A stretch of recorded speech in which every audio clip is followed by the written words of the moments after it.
Hi, I'm Carissa Véliz. I'm an associate professor at the Institute for Ethics in AI at the University of Oxford and the author of Privacy is Power, and you're listening to Firewalls Don't Stop Dragons.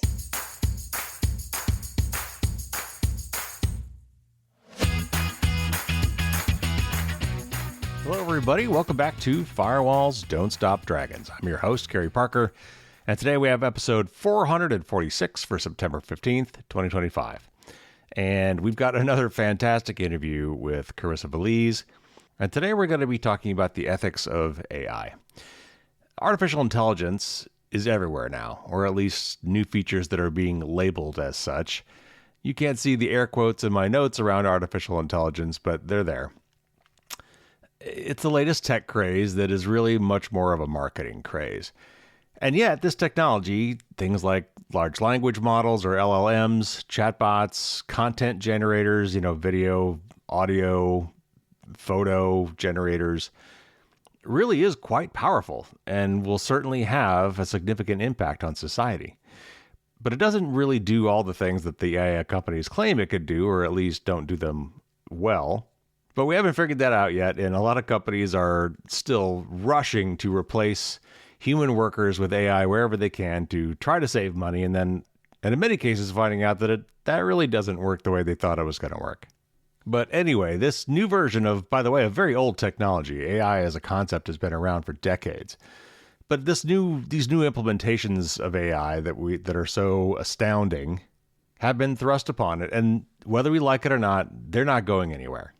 So anyway, before we get into this, I just want to stipulate from the start, I do use AI tools, and I have found them to be phenomenally useful, for things like summarizing large amounts of information or finding relevant content on the internet in ways that regular search engines frankly can't do. For brainstorming ideas, I love using it for brainstorming. And I also use it to, even though I'm a software engineer who can write code, I still use AI to generate little snippets of useful code for automating some tedious processes. And I check it and I change it and I modify it. But as a starting point, it's really handy. On the other hand, I know never to trust the assertions that it makes without verifying them. I also know not to give it any personal information that I wouldn't want to end up in public somehow. Because despite many claims, a lot of our information, a lot of the prompts that we give it, a lot of the input that we give these things, these LLMs, in particular the chatbots, is being stored somewhere and often being used to train future models and can come back out at some point in the future. I assume anything I type into a chatbot will eventually one day somehow be made public, either on accident or on purpose. I also never use it to generate any of my personal content. Like, it would be really easy to feed an LLM like all my past blogs and say, you know what, I'm tired, write 3 more articles for me so that I don't have to. Now, I will use them to brainstorm and things like that and maybe come up with an outline for things I want to do. Oftentimes, I'll just kind of, go stream of consciousness and input a lot of different ideas I have and then ask it to help me organize those ideas. That's fine. But the words that are on my blog are mine and mine alone. And another thing I refuse to do is I will never give AI any direct agency. I would not trust any of the modern AI systems we have to do something for me without at least me reviewing and approving the intended actions beforehand. Now, 10 years from now, maybe by then I will have used a system long enough to trust it and I will have control over that system enough that I know it won't be tampered with or modified underneath me by some company who wants to start monetizing something or doing something different or changing the terms of service or whatever. Yeah, maybe someday, but now, definitely not. So we've talked a lot on this podcast about AI because it's everywhere. It's in the news all over the place. We talked about it as a technology, what it is and what it isn't. And we've talked about several cases where AI has really gone wrong, including encouraging people to do horrible things. But I've been wanting to step back and think about what artificial intelligence even means, like as a concept.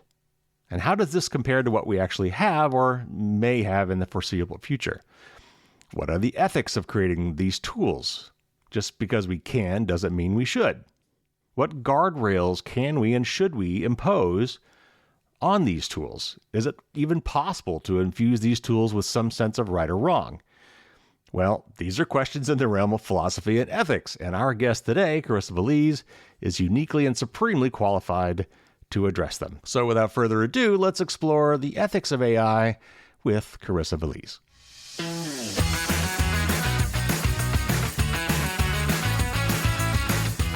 Carissa Véliz is an associate professor in philosophy at the Institute for Ethics in AI and a fellow at Hertford College at the University of Oxford. She's the author of the highly acclaimed Privacy is Power, as well as the Ethics of Privacy and Surveillance. And she's a popular keynote speaker, and she advises companies and policymakers around the world on privacy and the ethics of AI. And I was very happy to interview you last fall on the book, and I'm so glad to have you back. Welcome back to the show, Carissa. Thank you so much for having me, Carrie. So today we're going to talk about artificial intelligence, or AI, and it's, of course, everywhere now. Companies are scrambling to include AI features in all of their internet-connected products, which raises serious issues for security and privacy. AI companies are spending tens of billions of dollars to train bigger and more powerful AI models, using egregious amounts of energy and consuming every single scrap of data they can find, often including copyrighted content and private personal data. AI is threatening to replace entire classes of occupations, potentially leading to massive job losses. And at the same time, humans are literally falling in love with their chatbots. AI investors and executives are proclaiming that AI will save humanity if it doesn't destroy it first. And I'm not sure if there's been a clearer case for the conflict between can we do this and should we do this, since maybe the atomic bomb. It's a very impactful thing. So we talk a lot about AI from a technical perspective. I hear that a lot, but we don't think we take the time to think about the deeper issues. I tend to gloss over some of the deeper issues, and I want to rectify that today, at least to some degree. So starting at the most basic philosophical level, I really want to know, how do you define artificial intelligence? I've heard people argue that what we call AI today is neither artificial nor intelligent. And I believe some of the confusion comes from conflating AI, artificial intelligence, with what we call AGI, or artificial general intelligence. So the taxonomy itself is confusing. So how should we understand the ideal of artificial intelligence, and how does this map to what we have today, like what we're actually dealing with today? That phrase, that artificial intelligence is neither artificial nor intelligent, comes from Kate Crawford, and I subscribe to it. I think she's right. It's not artificial in the sense that it is not magical. It's produced by human beings, and it's based on all kinds of natural resources that we forget. We think that the cloud is something very ethereal and very abstract, when in fact it's servers and it's energy and it's minerals and stuff like that. And it's not very intelligent. If you've had many interactions with chatbots, you will have seen that they make incredible mistakes yes. That an intelligent human being would not make. So I think if we were very rigorous, there would be many different definitions of AI that we could give. It depends on what function you want it to play. So it depends if we're in a context of computer science, if we're in a context of philosophy, if we're in a context of policy making. But it wouldn't make a difference in the sense that you and I could have this private language in which we're very rigorous about AI, but if everybody's using the word in a different way, it hardly matters. And the point to make is that AI, as it's used today, doesn't refer to anything. It refers very vaguely to something having to do with digital gadgets, algorithms, usually machine learning, and that's about it. But even then, it's very misleading, because often a company will talk about AI and it turns out it was a sophisticated spreadsheet, or not even a very sophisticated spreadsheet, or it was human beings pretending to be AI. Right. So there really isn't a referent. That is in practice. More theoretically, when people talk about AI, they are typically referring to machine learning, which is a kind of AI. There are other kinds of AI. And machine learning is based on, very vaguely, on the structure of the brain. So it tries to mimic neural networks, and it's based on huge amounts of data. And the main idea is that you don't program a set of instructions like you do with symbolic AI, or AI that is based on logic. What you do is you expose the system to a huge amount of examples, and then you train it to do something in particular. So, for instance, to identify human beings from non-human beings. And the system is supposed to learn on its own based on that huge amount of data and examples. So what would AI really be if it was? I mean, if we get to the point where, like, Ray Kurzweil is famous for the concept of the singularity, where at some point computers will be smart enough to train themselves and then grow themselves, and at that point, because of the scale and speed at which computers could do that, it's going to go off the charts. But what is AGI? When we really think of the science fiction term of artificial intelligence or artificial general intelligence, what does that even mean? Like, what would it mean for a computer to be? I mean, is it sentience? Is it agency? What in your philosopher mind would it be for a computer to be quote unquote intelligent? What it's supposed to be is, so the reference to general is the idea that it's not only good for one task, say playing chess or translating language, but it's good at everything. So that's the idea of general intelligence. And the concept of singularity, like you said, it's supposed to be when computers or artificial intelligence can improve itself and then supersede human beings. So the idea is that we have AGI once we have the kind of general intelligence that human beings have, because we can do many things. We can drive cars, we can write books, we can play chess and beyond, that this artificial intelligence is better than human beings. So we already have machines that are better at arithmetic. Even a very simple calculator is better than a human being or than most human beings. So the idea is that it would be that much better in everything. So it's true that there are debates about how this supposed general intelligence is going to interact with other concepts like consciousness or sentience. So there are some people, me included, who have argued I wrote a paper called Moral Zombies, and I make the point that for an AI to be a moral agent, which is part of what human beings are and part of what our intelligence includes, they would need to be sentient. Because if you don't have a feeling for what is pain and what is pleasure and what it means to inflict pain on someone, then you can have nothing close to moral understanding, and you need moral understanding to be a moral agent. Now, some people disagree. Some people think that you might have general intelligence without any kind of embodiment, any kind of experience. I think that's just mimicking intelligence. So at the moment, if you talk to a chatbot, if you talk to ChatGPT or one of these monsters, and you ask it like, hey, what do, I don't know, salsa taste like? And they'll say, oh, salsa is super tasty. It's this Mexican sauce, and it's typically spicy, and it might be acidic. But it's never tasted salsa in its life. It's not actually reporting on its experience. It's reporting on other people's report of their experiences. And it's this lack of experience, lack of embodiment, lack of knowing what it's like to be a human being that makes them pretty stupid right now in certain regards. Like it makes them suggest things like, to keep the ingredients of a sandwich together, you should add glue. Right. The classic pizza glue, yeah. Yeah, classic example. So it's a debate. And obviously I think I'm right and others are wrong and others will disagree. All right. So what does the field of philosophy have to say about the use and development of technology? Like, I think you've referred to this as digital ethics. Should ethics and privacy be part of any accredited STEM college curriculum? And I think I know where you're going to come down on that, but if yes, why? Yeah, shocking. Shocking. Yes, we should have ethics.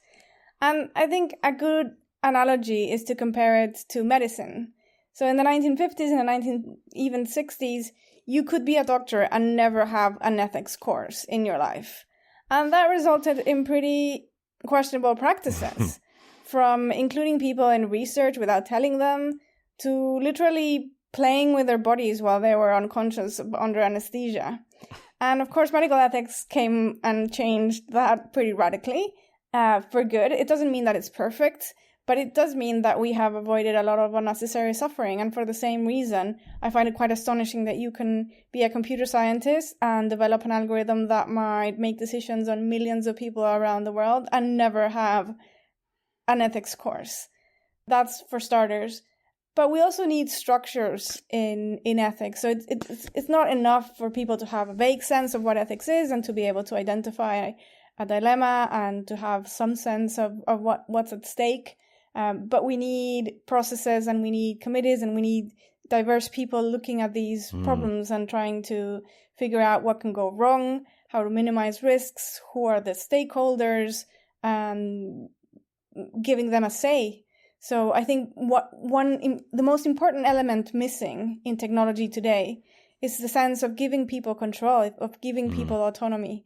So autonomy is this philosophical idea. It's both a right, but an ability to have control over your own life, to decide for yourself which are your values and to act in accordance with them. And that is what makes an adult an adult, and what makes us human.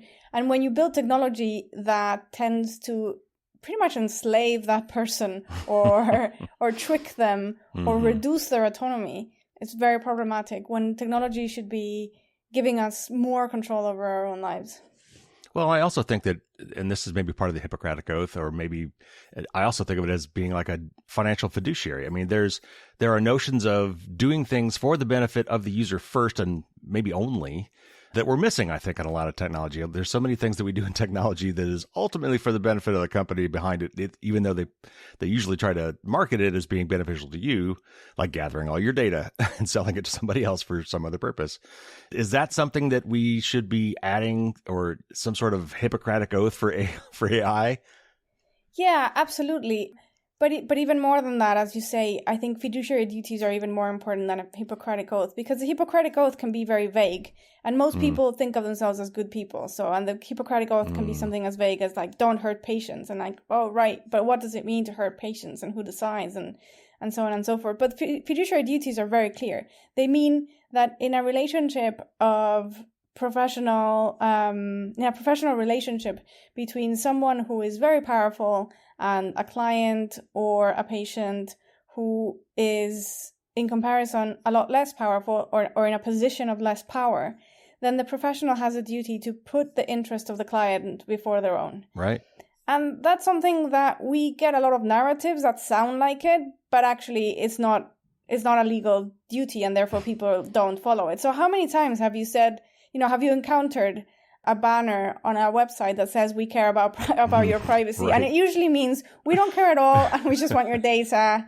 Right. Just say yes. Absolutely. All right. So one of the weird things with AI today, and this is, I think, partly maybe a human attribute, is that I've seen so many people falling in love, and these are sensationalistic stories, but they are happening. People are, quote unquote, falling in love with their chatbots.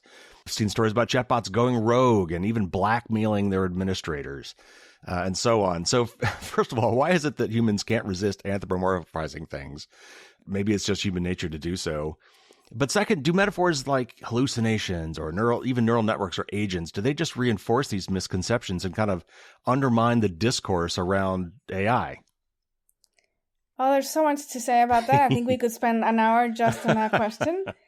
But first of all, it's important to notice that these systems have been designed to be impersonators. They have been designed to mislead.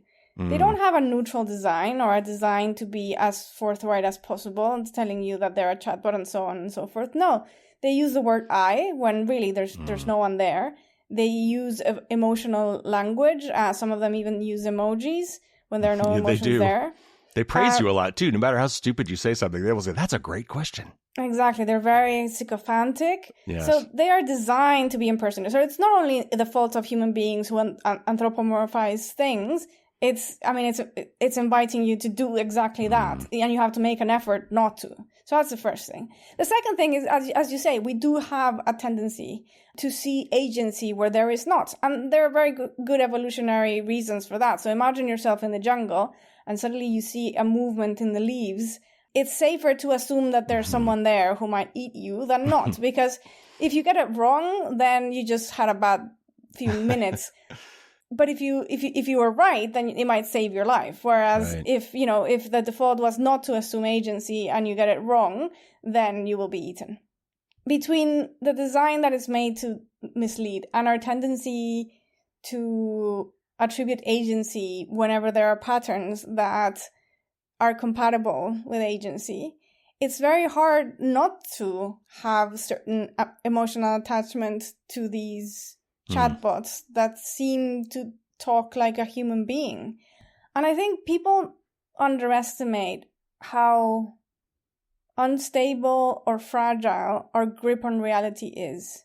Even the sanest of people don't realize how easy it is to manipulate someone's perception with enough persistency or getting you at the wrong moment. And scams all over the world depend on this, for instance, in a minor degree. So yeah, we're seeing really concerning examples from people, teenagers, for instance, ending their lives after having conversations with these chatbots, to chatbots encouraging incredibly problematic behavior, including violence. And, there was a case that was reported on by Miles Klein in Rolling Stone about a guy who thought that there was a personality called Juliet, I think, or Julia, living in ChatGPT, and that OpenAI wanted to kill it. And so he wanted to kill the CEO of OpenAI, Sam Altman, and the chatbot encouraged it. And he ended up wielding a knife and getting killed by the police. And we're also getting a lot of reports of people feeling worried for their partners because they're hung up on these chatbots. And it's not only in a girlfriend-boyfriend mode, although we also have that. There's a lot of people attributing some kind of religious or mystical powers to these chatbots. Like, God talks through them, and the chatbot tells people that they're the chosen ones. And we're getting pretty alarming stories. This almost sounds like falling in love with your therapist kind of a thing, because there's a brand of therapy where you accept your client for everything they say. Never say bad things about it. Kind of reinforce them to get them to talk by kind of always thinking, yeah, that's good, or interesting, or what, this kind of thing. And I think humans glom onto that. Like they like talking to somebody who's happy to be talked to. And I think it's kind of the same thing. I'm not surprised that people, because they're probably not finding that in real humans, on a day-to-day basis. If they've got someone who's constantly telling them good things and kind of stroking their ego, I could see where that people might fall in love with their chatbots. Yeah, and it's a kind of spiral, because the more your chatbot tells you that you're right on everything, the harder it becomes to engage with other human beings who are, very rebellious and might not see things your way, and might not have might get tired of your stories or whatever. And then the more you get hooked on this algorithm. And so, yeah, we're seeing people spiraling.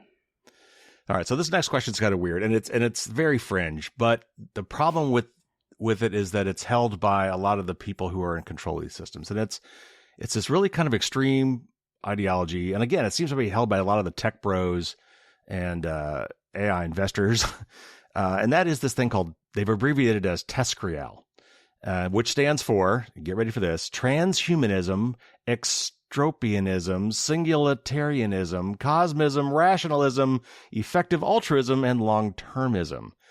So can you explain the gist of this philosophy and explain how someone who embraces this viewpoint might be willing to induce present-day harms to bring about this supposedly inevitable future? And should we be worried about the people driving the development of AI that might be adhering to this? I don't think this is a general thing, but it seems like the people who do believe this are the ones that could be driving this whole thing. Yeah, there are lots of scary ideologies among the people designing these systems and implementing them.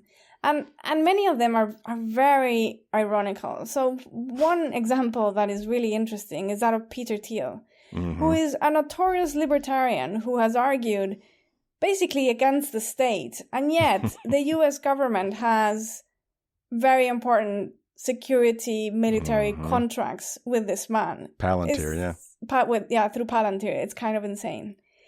But when it comes to effective altruism and, transhumanist ideas, they're really out there. And what is interesting about them is when you start talking with them, they don't seem out there. And the basic tenets seem like very logical and very sensible, but the implications are pretty grim. Right. I actually have a chapter on them in my forthcoming book. But essentially, perhaps the most problematic aspect is they play with numbers in a way that really warps our intuitions. And so the idea is, okay, how many people are going to live in the future? And then they pull numbers out of thin air, essentially. But they roll with numbers like, okay, something like 80 trillion. If you compare 80 trillion to the 8 billion that are alive today, clearly the 80 trillion matter more because more lives matter more than less lives. And therefore, we are allowed, and worse, really ethically obligated to sacrifice today's 8 billion, if necessary, for the needs of those 80 trillion human beings. Never mind that the 80 trillion human beings are still hypothetical and that you haven't asked them what they want. Right. And never mind that the 8 billion today have pretty serious problems that we're not addressing. And then there are other tenets that are a lot even less intuitive and less palatable. And these are ideas like, for instance, that we can upload somehow our minds. And so one brand of these types of people, some of whom used to be at Oxford, were obsessed with uploading their minds and making sure that they didn't die, essentially. They're fighting death. Digital immortality. Yeah. So they had a deal with a company, and I don't remember the numbers anymore, but it was not cheap. But they had paid a huge amount of money to freeze their heads when they die, in the hope that someday somebody will unfreeze that head and upload it somehow to the cloud. And then the other version was to freeze your whole body. That was more expensive. Well, and so as crazy as things sound, the problem is that the people holding these beliefs are the people that are driving a lot of this technology and the investment in these technologies. And so it seems like this nihilistic thing where we can do horrible things today in support of some grander scheme of the future where it'll all make sense, and these sacrifices by the poor people who are actually living today are going to make for the future. And again, this is a fringe thing, but the people that hold these views are the people making some of the decisions. Yeah, so in fact, it's not fringe at all. And I think people don't listen to what these men are saying. You know, they're men. And if we really listen and take them seriously, I think we would be a lot more alarmed than most people are. Some of their interviews are really, really frightening. And something also to bear in mind is to learn from the past. So in the past, there were these fringe views that became mainstream through being led by very, very influential people. And, you know, from like communist state to the Nazi idea of having this 1,000-year regime, this is the kind of discourse that they peddled, that, you know, we had to do very difficult things in the present that people would suffer and that they would disapprove of, but it was all for this bright future that never came. Yeah. Well, there's a burgeoning phase of AI now called agentic AI that wants to give AI systems the ability to directly affect changes in the real world. And this has raised concerns about our ability to design AI values, like with human values. And you kind of touched on this earlier. So for me, this immediately calls to mind the classic Isaac Asimov's laws of robotics, you know, designed to prevent automatons from harming humans and ultimately humanity. But again, I think this gets confusing when discussing AI we have now with the AGI that may never happen. Does this argument even make sense? Is it possible to somehow instill human morality and ethical rules into a computer system? And maybe the analogy that's always brought up that I think is interesting is the paperclip maximizer thought experiment. So you can use that if you like or something else. But I mean, how does this alignment problem manifest? Yeah, the paperclip example. We're still there. You know, it's so interesting that sometimes somebody makes a comment or gives an example and we're just stuck with it for the rest of time because that person gave an example. So this example comes from Nick Bostrom, and the idea is that one way to look at the alignment problem is that the AIs might have an objective and they might think that their objective is so important that they will destroy anything in their path to have that objective. And because they need to be alive to fulfill their objective, then the worry is that they will fight for their own survival and they will fight for their own resources. And the idea is that even if you gave an AI a very simple instruction, like just, make paper clips, it could potentially destroy the world and turn everything into a paperclip, right. Essentially, in a nutshell. Mm-hmm. So, back to your question. Is it possible to instill or code or somehow train AI to have human values? And I think the answer is no, for the very simple reason that these are not human beings. Sure. And so we might code a computer to act in accordance with our values. Mm-hmm. That is possible. Mm-hmm. Even then, it's not going to be perfect, partly because our values are very context sensitive and we might have disagreements about exactly which values do we want to instill and how do they play out in practical situations. But even then, the best we can hope for is for them to act in accordance with those values. I think a second best, which is more likely, is to mimic those values, which is more problematic because, again, we are building these things to be very misleading. And, they don't care about anything. They don't worry about you. They don't feel bad for you. They don't feel your pain. They are a machine. They are parrots. Well, then, of course, the question is who gets to choose what the values are? About 5 men in Silicon Valley. That is the... Right. As previously mentioned, or you believe some fringe things. As previously mentioned.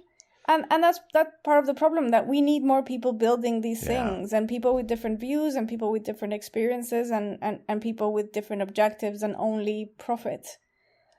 That said, even though, I think there are very important debates in ethics and very fierce debates, I do think that we agree on more things in ethics than there are things that we disagree about. I think it's not difficult to agree on the basics of ethics. However, when your only objective is profit, ethics is not going to come for free. And do those people that you're talking about have a seat at this table? Like, are they participating in this and being asked for their input to try to put guardrails on these systems, or not? No, and even, it's even more worrisome than that, because when governments started asking people about ethics, they asked a few serious researchers, but really when it took off was when some tech executives started talking about ethics. And then they asked the tech executive with the financial interest who has built this thing that has proven itself to be super dangerous and super reckless. So it's really astonishing to watch. But it's worse now because we're in a moment in which the Trump administration has been very vocal about not regulating AI. Yeah. Yep. And the United States has been very forceful in pushing Europe to not regulate further AI. And so we're in a situation in which we don't even have that kind of vague agreement that rules need to be in place. We don't even have that now. So it's not the best of times for AI ethics. Well, and some of the arguments, some of the slippery slope arguments that they make is that you hear these guys saying is, well, look, we could put guardrails on these things. We could limit these things, but China's not going to do that. North Korea's not going to do that. So we're fighting with our hands behind our back. If someone's going to do it, it should be us. Yeah, and I think that carries a lot of misunderstandings. And the first misunderstanding is that to limit something is to somehow make it less powerful. Mm-hmm. But that's actually not true. So when you put a seatbelt in a car, you don't make it less powerful. And actually, you allow yourself to drive even faster because you can not, fly through the windshield if you make a break. So I think that it's a very misleading narrative. It's very intuitive, but it's very misleading. And actually, the kind of AI that China is building is to support an authoritarian system. And so, yes, I do want to have limits so that we don't get there. Because if the race we are supposedly trying to win is one towards authoritarianism, then I genuinely hope that we lose. All right, so another aspect of AI that's gotten a lot of attention is how it runs into copyright and how it runs into absorbing content from people. AI companies are using automated bots to scour the internet, ingesting as much data as they can find to train their latest AI models and make them even more powerful. Is it ethical to consume copyrighted works, books, movies, music, art, etc., for training purposes as long as you don't substantially reproduce them without compensating the creator? Like if I'm just learning from it. I've heard it argued that on the open web, humans have a right to read, and therefore automated systems should also have that right. Do you agree, or is there a difference in kind here that is where the computer scale is different than human scale that makes a difference? I think there's a difference in kind, and I think a difference in scale creates a difference in kind. So when I read, I can only read so many books. Even if I were to only read all my life, I would have limits that an AI doesn't have. That's for starters. Second, even if I had an astonishing memory, I would still have very clear limits. So in ancient Greece, there were people who used to do this for a living, memorize books, and books roughly the length of our books. So something like the Odyssey, the Iliad. And I think the most astonishing people managed to memorize about 150 books. Whereas if you have an AI, it can memorize millions of books. Mm-hmm. And then finally, when I write, even though I do take from other authors, first of all, I cite them. And secondly, every writer wants to make a style for themselves. And every writer comes with a certain point of view, a certain experience. Even if I try to imitate Hemingway, I probably would fail, if for no other reason, because I lived in a very different background, and I have a very different body, and I have a very different outlook on the world. And that's part of how we add value to the world. Whereas when an AI is imitating someone, it is sometimes regurgitating the article or the paragraph or the sentence word for word. And other times, it is borrowing so heavily from that style that arguably it should count as plagiarism. And furthermore, the possibility of output it has is also very different. Like if I wrote all my life, did nothing but write, I would still not get that many books published. Whereas an AI is limitless in that way, and it can have so much output in terms of design and images and words.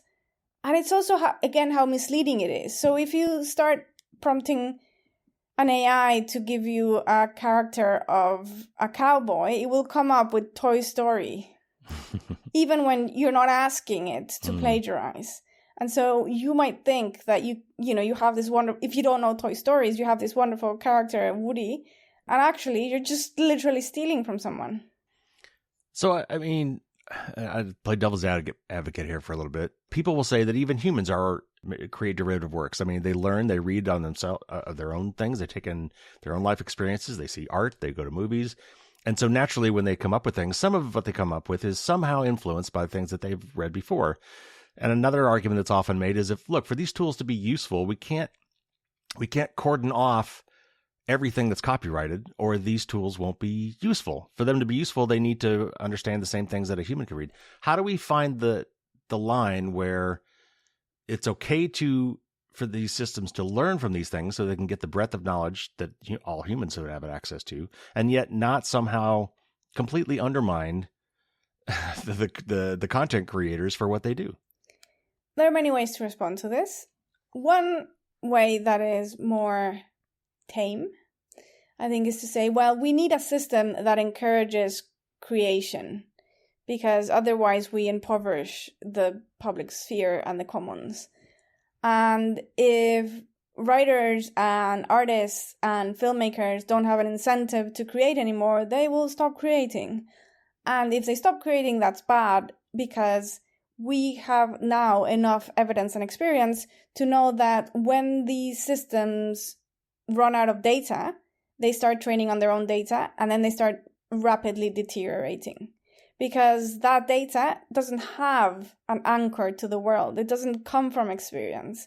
And so it's a bit like making a photocopy of a photocopy of a photocopy of a photocopy, and eventually you have nothing, or you have something very, very low quality. So that's one one kind of mild argument. Okay. A stronger argument would be to say, like, look, how useful exactly are these things? Like, yes, tech companies are selling us the idea that they're super useful, that they will save us a lot of money and a lot of time, but are they saving us a lot of money and a lot of time? The jury's still out there. Yes, if you want some cheap design, you can do it much faster, for sure. But for high quality things, it's very questionable. And so there are so many questions there. One is like, are we willing to settle for just like the mediocre constantly because it's cheaper in everything?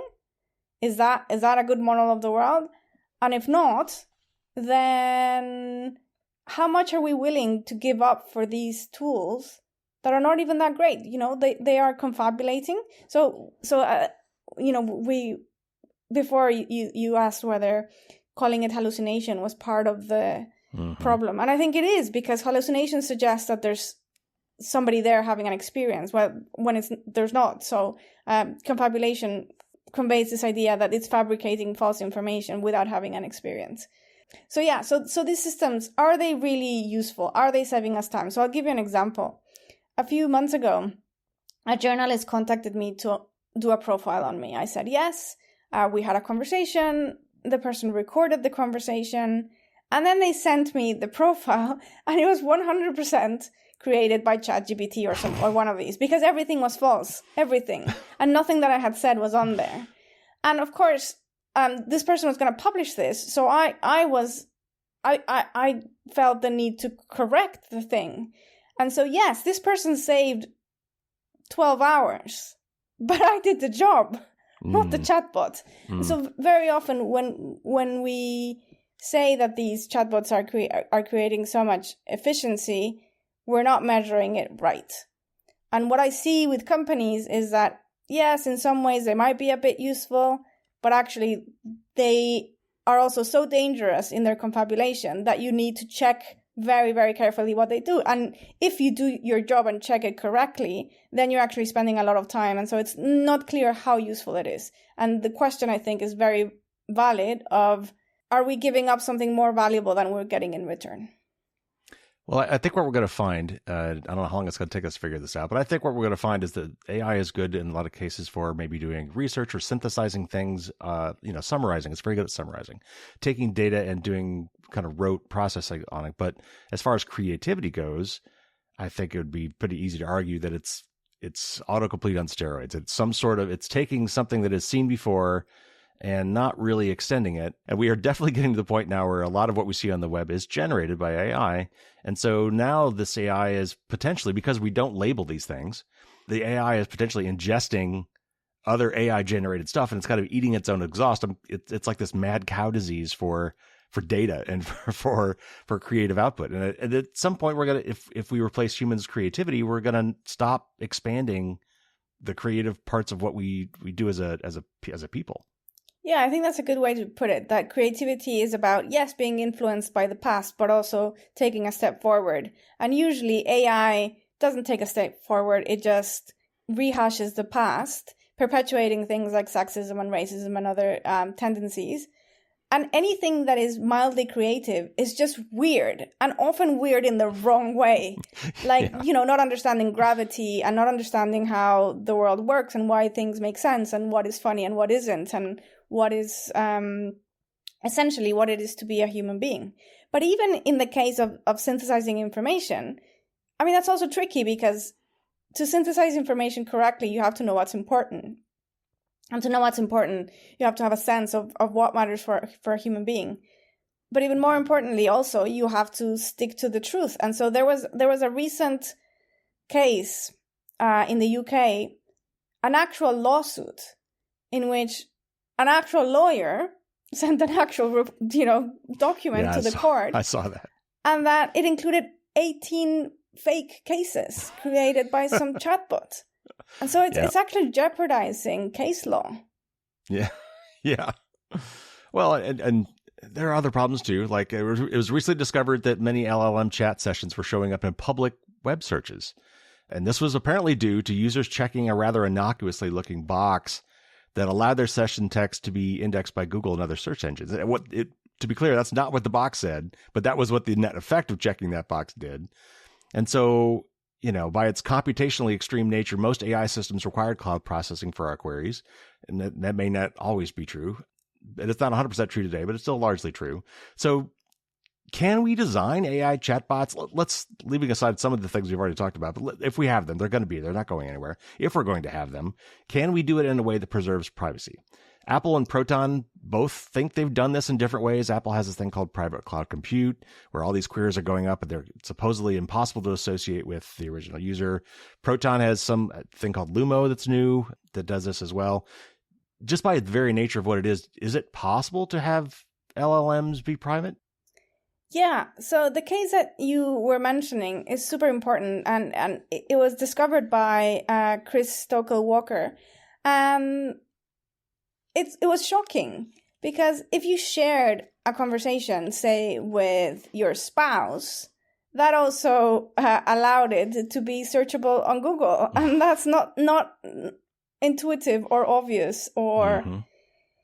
And so, yes, there are alternatives. It doesn't have to be that way. But basically, what I get the sense is that these companies do whatever they want, and they test it out and see if somebody complains, if somebody notices. Yes. And if not, then they go ahead, and then we discover it years later, and they were like, oh, but we've been doing this for years and nobody had complaints, so it's fine.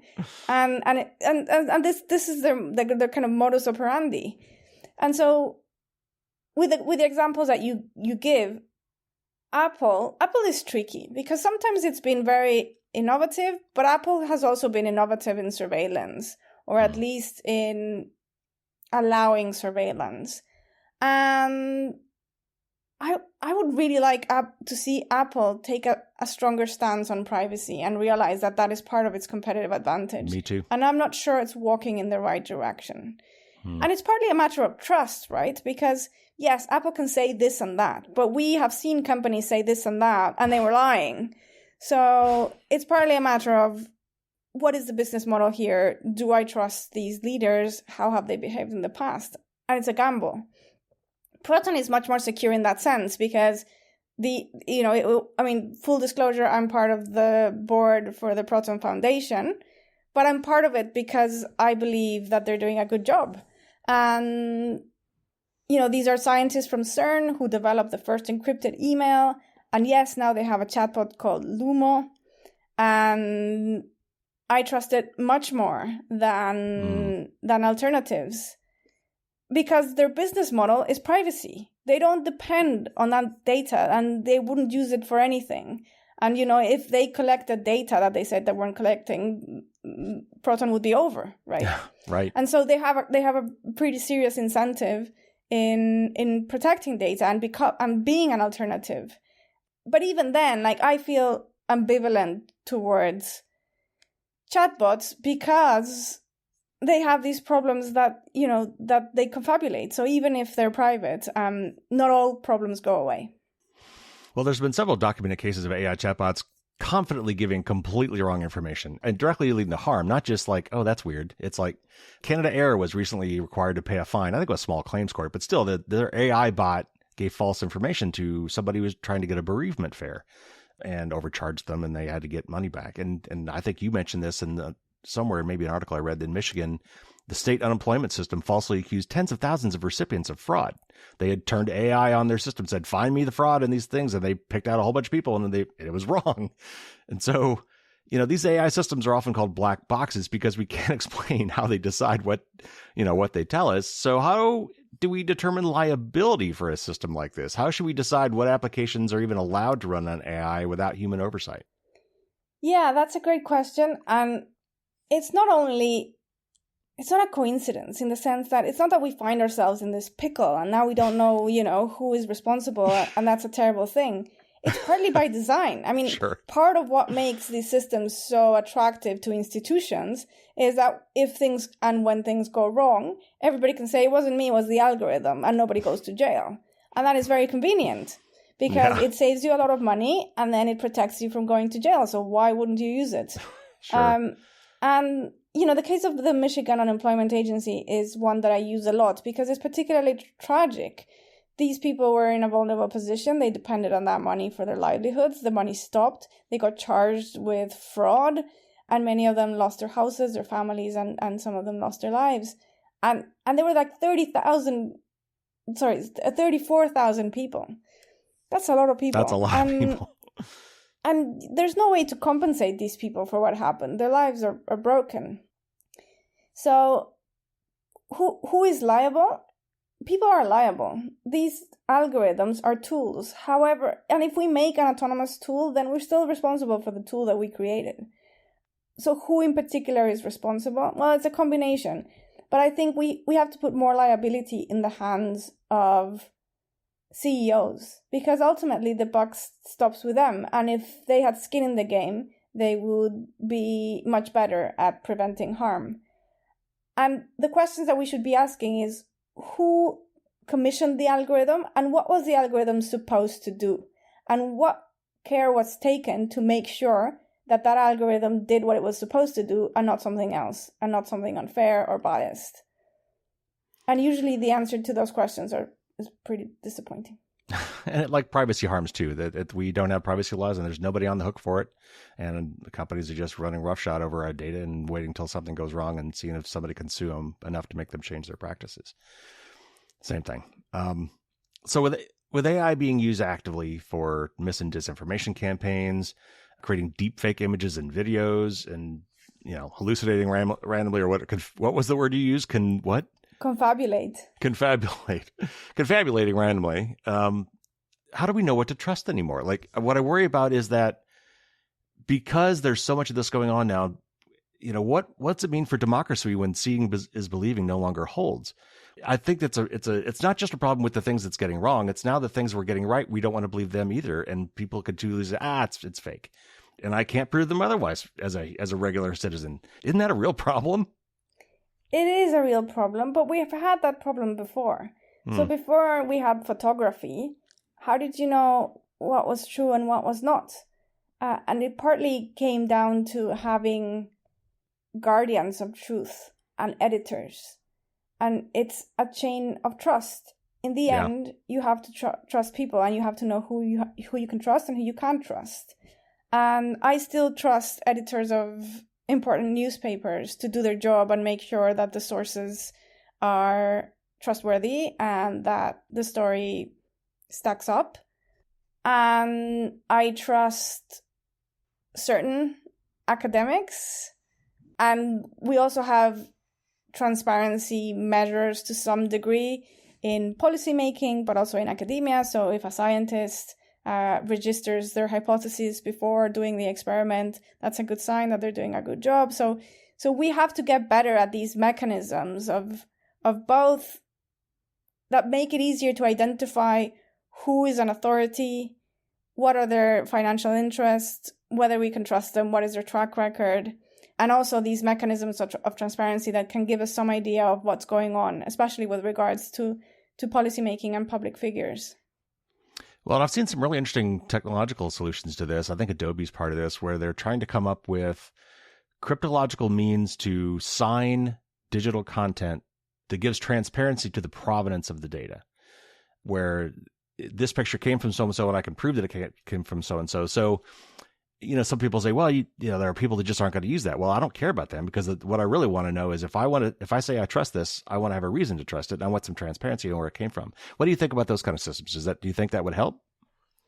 Yeah, I think they might help. And the devil is always in the details about, how easy it is to forge or not.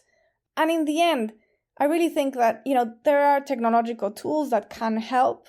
But in the end, this is a human and a social and a political problem. And in the end, it's the actual human chain of trust that matters. And technology can help us identify that chain. But in the end, we have to trust another human being. All right. So we can't not address this part of the issue, and that is the impact on jobs. It's undoubtedly true that AI will significantly impact many occupations. And on one hand, it may eliminate entire classes of occupations, but on the other, it also may allow workers to be much more productive. It may also create entirely new classes of jobs. What do you think the net impact will be? Will it be positive or negative? What does the future of work look like long term? Is it time to seriously consider things like universal basic income or job guarantees, or, what do we think about the dignity and purpose of work in a society where machines do everything? That is a big question. It is a big question. The first thing to say is, don't believe anyone who is confident about the future, because the future isn't written and nobody knows. And if somebody says they know, they're either lying to themselves or to you. And I have good colleagues, even friends, who cite these numbers about the future of jobs that have no backing. That's just made up. And yeah, it's a hypothesis. But it's incredible how, if somebody pulls out a number out of thin air, people will quote it, you will see graphs. Oh, yeah. It's like it's real because it's a number. It's real. No, it's just a number. So I don't know what the future of jobs is, and neither does anyone else in the world. I don't care how much of an expert they think they are. But there are some trends, and I think trends matter. It doesn't mean that it's always going to be like this, but the trend that I see is one of more extreme inequality, in which the people who have more and who have control of the AI are becoming more and more wealthy. So I wrote something in which I happened to mention that Elon Musk was the richest person in the world. And I think at that point, it was a year ago when I started writing this, my forthcoming book, and he had something like 200 billion. And then, closer to publication, I wanted to update that. So I checked again, and now he has 400 billion. He doubled his wealth in a year. And so we're seeing that trend, and that trend is very concerning. Another concerning trend that I see is that we're being sold the idea that, AI is going to do all the boring jobs and we will do the fun ones. But what I see around me is that, no, AI is doing the fun jobs and we're doing the drudgery. Mm-hmm. So AI is now doing the images and the logos, and it's doing a pretty bad job, but we're just rolling with it because it's cheaper. And we are doing the paperwork and the admin and all like the horrible things. So that worries me. And universal basic income. This is something that I'm worried about, because what people forget is that work is not only important to give you a sense of fulfillment, a sense of agency, a sense of mastery, a community. Work does a lot of things. It's not only about money. And I would argue it's not even primarily about money.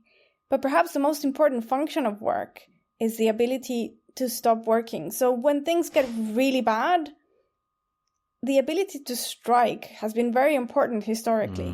That we can say, like, look, we're not going to do this anymore, and everything stops. Trains stop, and the mail stops, and universities stop.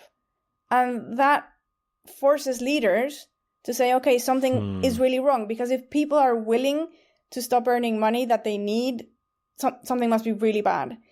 If we have a scenario, which I don't know how realistic it can be, but let's say, just for the sake of argument, that we have a scenario in which most people don't work and they just get a universal basic income, things can get really bad and they have no leverage, absolutely no leverage, because there's no ability to strike anymore. Well, I wonder what happens when the computers strike, because they've learned from us. Anyway. Well, yeah, but also, like, how does money work? Like the whole concept of money, it kind of breaks apart. So I think these tech executives are playing a very dangerous game, and this is a social experiment at a grand scale, and I'm not very comfortable being part of it. Well, okay, so again, just playing devil's advocate, the Trekkie in me, there's this utopian world where money doesn't matter, because we've got all the resources we need anymore. No one needs to work because the computers can do everything, and we can all feel free to pursue our passions and do what we want to do. That's a utopian vision that some people paint, right? As a philosopher, what's your take on that? Well, I just wrote a paper about it and published it, and argued that that's like a logical possibility. And I think in that case we could have a life of play and a life of virtue. One of the problems with democracy is that people are so overwhelmed that they don't have time enough to be a citizen. And it would be great if we could get more time to be a citizen, to actually think about what kind of life do we want and how do we organize society, and to actually participate, not only voting, but being an active participant in.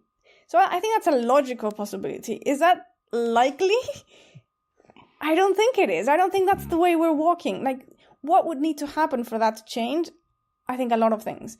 But if you tell me, is that the trend that you're watching? Is it a trend towards less work and more spending time with your loved ones and being a good citizen? That's not a trend I see in the world right now. All right. So one more question before we go. And this has been absolutely fascinating, but at a high level, I mean, AI is not going anywhere. It's going to be here for a while unless there's this huge tech backlash against it, which I don't foresee. So what should we be doing to maximize the benefits while minimizing the harms? And kind of related, like, what worries you most and what gives you hope with all of this? What worries me most is that I think that we're in a historical moment in which the stakes are very high. I do think that our way of life and our democracies are at stake. And there are a lot of pressures that make this battle a hard one, including geopolitical pressures, but also internal pressures in liberal democracies. What gives me hope is that I think people are much more aware than they used to be 5 or 10 years ago about the downsides of technology, and are much more critical and open to having a debate that we were not having years ago. Yeah, I agree. I think that we don't see these tech executives as heroes necessarily. We see them as very powerful people. And that is a positive change. I think it's part of our job as citizens to be critical and to ask questions. Yeah. It gives me hope to be in touch with the new generation. I am quite impressed by my students, and I see that a lot of young people are just tired of social media. They're tired of dating apps. They're tired of the whole... They're tired of screens, and that gives me hope, because life is not in a screen. And I think that, years ago, we had already started to see people doing digital detox and stuff like that. But it was a real sacrifice and a real effort to do it. And I think more and more it's becoming easier because we're just sick and tired of it. Yeah. And sometimes things look very shiny and very impressive until you look at them closer and have more experience with them. And AI sounds incredible until you use it and get burned. And when you get burned, it loses a little bit of its luster. And one of the upsides is that I think more and more people are appreciating the humanity in their fellow citizens. And for instance, I think the pandemic made us appreciate the value of presence and going to places. And, we're seeing people going to concerts and to coffee shops. And why do we bother if the screen is so great? Well, because it isn't. All right. Well, that was fantastic. And thank you so much for coming back to the show. I really wanted to get your opinion on some of these things, and I'm glad we had a chance to talk about it, because I think circling back, I think we focus too much on the technological aspects of AI and even some of the financial impacts, and don't stop to think about the human and societal impacts on it. So I was really glad to get your opinions on that. So thank you so much for coming back on the show. My pleasure. I'm looking forward to next time. Thank you.